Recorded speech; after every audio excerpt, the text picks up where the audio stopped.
Welcome to my YouTube channel SSB and educational guidance. मैं अपने viewers को बता दूं, जो भी मेरे सब्सक्राइबर हैं जो उसको देखेंगे, मैं टाइम टू टाइम युवाओं को यूथ को लेकर आता रहता हूं जो कुछ अचीव कर चुके हैं और उनके सपने बहुत बड़े हैं। ऐसे ही एक युवा मेरे साथ हैं, यूथ, जिनका नाम है श्रुति। आप श्रुति अपने बारे में कुछ बताइए। श्रुति क्या है, आप क्या अचीव किया है, मैं क्यों बैठा हूँ आपके पास? Hi everybody. सो मेरा नाम श्रुति है और अभी मैं ग्रेजुएशन कर रही हूँ दून यूनिवर्सिटी देहरादून से और मेरा लास्ट ईयर चल रहा है। और मैंने अपनी schooling saint Andrews public school से करी थी, जहाँ मेरे प्रोफेसर आलोक सर थे। तो मैं एज अ नर्ड स्टूडेंट जिसको क्लास में कोई नोटिस नहीं करता, ऐसे ही आई थी। बट सर ने वो मेरे अंदर देखा कि हाँ, शी इज केपेबल। तो सर ने मेरे को एंकरिंग के टूवर्ड्स पुश किया एंड एंकरिंग करते करते कब वो मेरे को सर ने एनसीसी में मतलब सेलेक्ट किया और एनसीसी में मैं कैंप में गई। वहाँ पे मेरे अंदर लीडरशिप क्वालिटीज अपने आप बिल्ड हुई, क्योंकि वहाँ पे इतना डिसिप्लिन, इतना पुश किया जाता है कि अपनी क्वालिटीज तुम्हारी निखर के आती हैं। तो उधर मेरे को बेस्ट कैडेट का अवार्ड भी मिला। वहां से आने के बाद मैं स्कूल कैप्टन भी रही। तो वो मेरी जर्नी, वो कॉन्फिडेंस जो स्कूल लेवल पे इतना बिल्ड होता गया, सर ने इतना मोटिवेट किया, मेरे टीचर्स ने इतना मोटिवेट किया कि स्कूल में भी इतनी अचीवमेंट्स रही और मैंने कॉलेज लाइफ में भी अपना बहुत एक्सेल श्रुति, किया। जब कैंप में जाते हो तो खराब कंडीशन होती, रूम में एक साथ सोना पड़ता है, अपना बर्तन लेके जाते हो, वो खुद ही साफ करना पड़ता है। घर पे तो मम्मी सारा काम करती है। तो कितना गंदा था वो?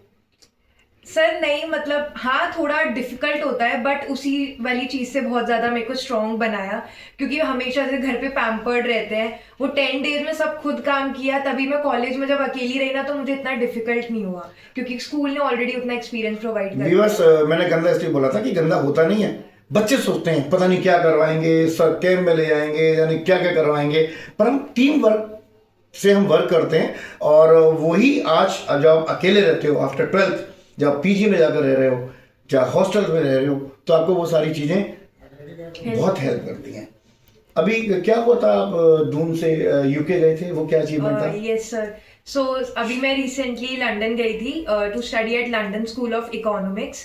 तो उधर मेरा सिलेक्शन या जर्नी ऐसी रही थी कि मेरा लास्ट ईयर था कॉलेज। हाँ, तो शायद ये उसी के ही है ना श्रुति, दिखाइए जरा। Yes sir. देखिए, ये श्रुति ये अचीवमेंट है। कॉलेज की तरफ से मिला था, where like all the newspapers have published. ये बहुत अच्छा अचीवमेंट है उत्तराखंड की तरफ से। आप एंड्रूज का, यूपी का पूरा आपने नाम किया। Yes, sir. बहुत अच्छी बात है। तो इसके बारे में थोड़ा बताइए, कैसा रहा? तो सर फर्स्ट ईयर में जैसी मैं आई, तो जस्ट बिकॉज मैं स्कूल में कैप्टन रही हूँ और इतना ज्यादा लीडरशिप स्किल्स थी मेरी, तो वो चीज मेरे कॉलेज में टीचर्स ने भी काफी उस चीज में मेरे पे बिलीव किया और मेरे को क्लास रिप्रेजेंटेटिव बनाया। फिर मैं सेकेंड ईयर में, मेरे फैकल्टीज बोलते रहते थे कि यू हैव दैट अबिलिटी, आप कुछ करिए, out of the box you can do something. तो मैं ऐसे ही रिसर्च करती रहती थी कि कुछ ऐसे, क्योंकि स्कूल में मेरे को, हमारा स्कूल प्रोवाइड करता है जापान में 2 years का। जापान का हाँ, वो पार्टिसिपेट किया था। Yes sir. तो तभी से मेरे मन में था कि मुझे इंटरनेशनली एक बार तो एक्सपोजर चाहिए।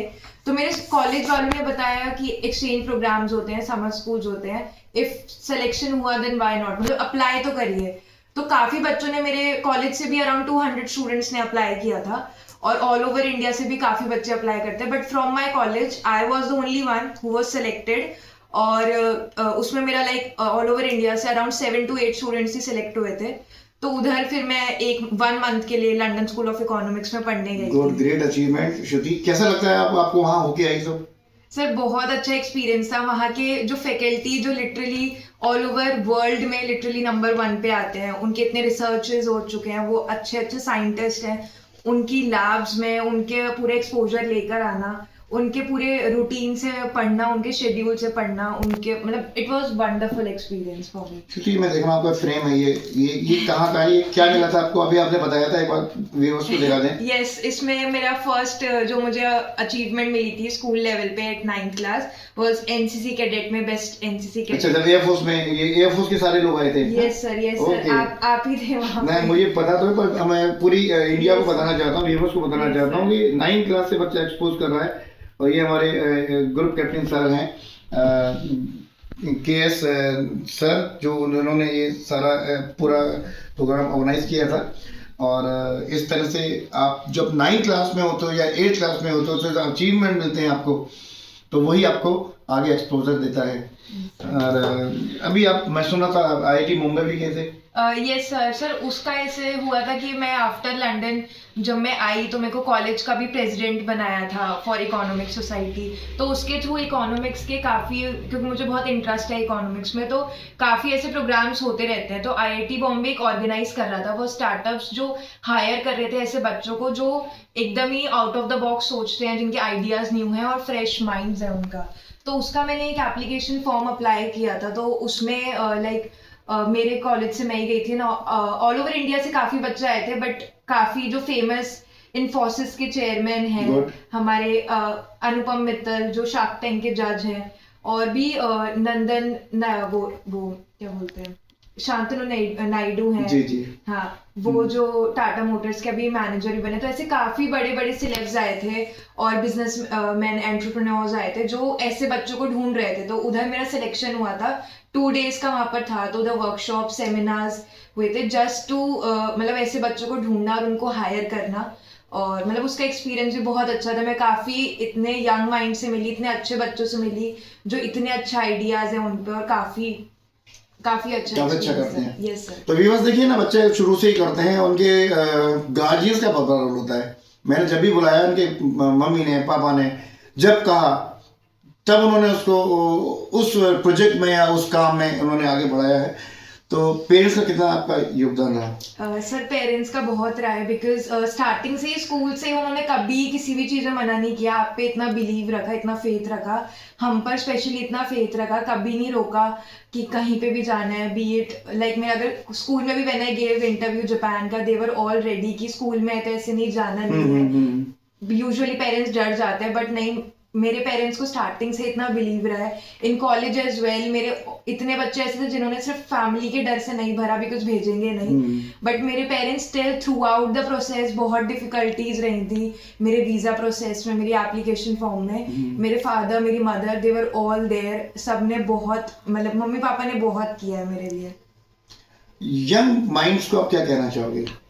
मैं यही कहूँगी कि मैंने स्कूल से अपना सिर्फ और सिर्फ मतलब अपने स्टडीज पे भी फोकस किया, बट एक्स्ट्रा करिकुलर में बहुत किया है। So in college as well studies important है, बट इक्वली उतना इंपॉर्टेंट है कि आप ओवरऑल अपनी पर्सनालिटी कैसे रखते हो। आपको सिर्फ स्टडीज पे ही फोकस करना है, जो आजकल इतना प्रैक्टिकल हमारी सोसाइटी हो गई है। आप ऑनलाइन देखिए जितनी वर्कशॉप प्रोग्राम्स इतनी अलग अलग यूनिवर्सिटी स्कूल्स प्रोवाइड कर रहे हैं, आप उस चीज़ से भी अपडेटेड रहिए। जो आपका इंटरेस्ट है किसी भी फील्ड में, किसी भी स्टडीज़ की फील्ड में, वो आप उस चीज़ को सर्च करिए। 12th तक आपका जिस फील्ड में इंटरेस्ट है वो जाइए, और आगे उसी के लिए कॉलेज में अप्लाई करिए, और कॉलेज में बहुत अपॉर्चुनिटीज़ मिलेंगी, तो गो फॉर इट और उसके लिए ज़रूर अप्लाई करिए। बहुत अच्छा इन्फॉर्मेशन दिया आपने। और फ्यूचर प्लानिंग क्या है आपकी?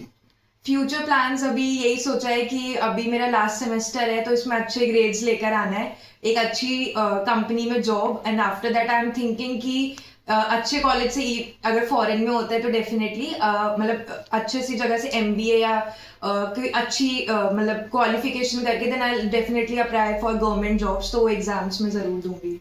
चलिए, आप चैनल से आप आए, अपने विचार दिए इस चैनल में, और मैं चाहता हूं कि ये जो आपका इंटरव्यू है, जो यंग माइंड्स हैं और स्पेशली गर्ल्स, आपके पेरेंट्स ने सपोर्ट किया, आप आगे बढ़े, आपने बहुत कुछ अचीव किया, अभी शुरुआत है, आगे तक जाना है।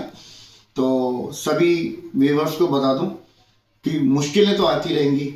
मुश्किल क्या आई थी आपको? मुश्किल इसलिए आई थी, मतलब क्योंकि दूसरी कंट्री में जाना, उनका कल्चर नहीं पता, मेरे साथ कोई भी नहीं जा रहा था, आई वॉज ऑल अलोन। तो मतलब पूरे उससे सिर्फ अकेले सेलेक्ट होकर जाना, स्टार्टिंग में आई वॉज लाइक चली जाऊंगी, बट वहाँ पर बहुत डर लगा, बिकॉज वहाँ का culture different, language barrier, but still वो एक अंदर कॉन्फिडेंस था मन में। हाँ, मन में था कि मम्मी पापा ने बहुत आस से मन लगाकर भेजा है, तो उनकी माइंड में उनका कॉन्फिडेंस से मैं गई। और एक दिन भी मैं जैसे ही कॉलेज में गई हूँ, इतने वेलकमिंग बच्चे थे ऑल ओवर वर्ल्ड से, सबने इतना वेलकमिंग फील कराया, और मुझे 1 month सच में नहीं पता चला। मैं सभी को बता दूं, चाहे गर्ल हो या बॉय हो, आप पेरेंट्स के का पैम्पर्ड रहो, वो उनका लव है, लेकिन उनको इतना कॉन्फिडेंस दो कि आप जहाँ पे भी जाओगे सब कुछ कर लोगे, मैनेज कर लोगे। उनको ये रहता है हमारा बच्चा कर नहीं पाएगा, वो अभी छोटा बच्चा है। तो छोटा बच्चा तो आप बहुत बड़े होगे तभी छोटे रहेंगे। उनको कॉन्फिडेंस दो, अपने स्किल्स डेवलप करिए और मैनेजिंग पावर अपना अच्छा रखिए। जैसे पेरेंट्स कहें कि ये ना होना चाहिए, तो कि बच्चा को डर नहीं होना चाहिए।